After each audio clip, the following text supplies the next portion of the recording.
Telugu audio Bible లేవియాకాండము 24వ అధ్యాయము.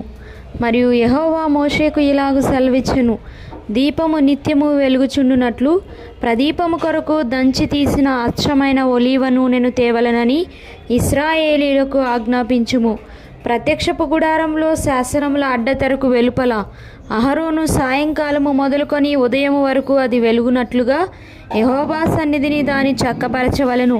అది మీ తరతరములకు నిత్యమైన కట్టడ. అతడు నిర్మలమైన దీపవృక్షము మీద ప్రదీపములను యెహోవా సన్నిధిని నిత్యము చక్కపరచవలెను. నీవు గోధుమల పిండిని తీసుకొని దానితో 12 భక్ష్యములను వండవలెను. ఒక్కొక్క భక్ష్యమున సేరు పిండి ఉండవలెను. యెహోవా సన్నిధిని నిర్మలమైన బల్ల మీద ఆరేసి భక్ష్యములు గల 2 దొంతులుగా వాటిని ఉంచవలెను. ఒక్కొక్క దొంతి మీద స్వచ్ఛమైన సాంబ్రాణి ఉంచవలెను. అది యెహోవా ఎదుట మీ ఆహారమునకు జ్ఞాపకార్థమైన హోమముగా ఉండును. యాజకుడు ప్రతి విశ్రాంతి దినమున నిత్య నిబంధనను బట్టి ఇశ్రాయేలీయుల వద్ద దాన్ని తీసుకొని నిత్యము యెహోవా సన్నిధిని చక్కపరచవలెను. అది అహరోనుకును అతని సంతతి వారికిని ఉండవలెను. వారు పరిశుద్ధ స్థలములో దాన్ని తినవలెను. నిత్యమైన కట్టడ చొప్పున యెహోవాకు చేయు హోమములలో అది అతి పరిశుద్ధము. ఇశ్రాయేలీయురాలగు ఒక స్త్రీకిని ఐగుప్తీయుడగు ఒక పురుషునికిని పుట్టిన వాడొకడు ఇశ్రాయేలీల మధ్యకు వచ్చెను. ఆ ఇశ్రాయేలీయురాలి కుమారుడికిని ఒక ఇశ్రాయేలీయునికిని పాలెములో పోరుపడగా ఆ ఇశ్రాయేలీయురాలి కుమారుడు యెహోవా నామమును దూషించి శపింపగా జనులు మోషే యొద్దకు వాని తీసుకొని వచ్చిరి. వాని తల్లి పేరు షెలోమీతు. ఆమె దాను గోత్రికుడైన దిబ్రీ కుమార్తె.